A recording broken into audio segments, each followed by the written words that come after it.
All right, here we got the AccuAir E-level system. This is basically a ride height controlled system with sensors at each corner that'll automatically control the height of the vehicle and give you manual adjustment across the board. So let's take a look at what's inside the box and we'll go from there. All right, so looking inside, you get the brain of the system, the computer, operation manual, installation manual.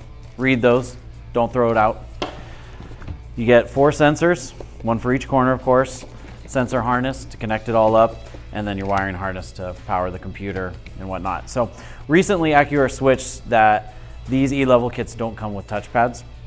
The reason they did that is they came out with new colors like the gray and the bronze here. They still have the black and the nickel, which is essentially chrome.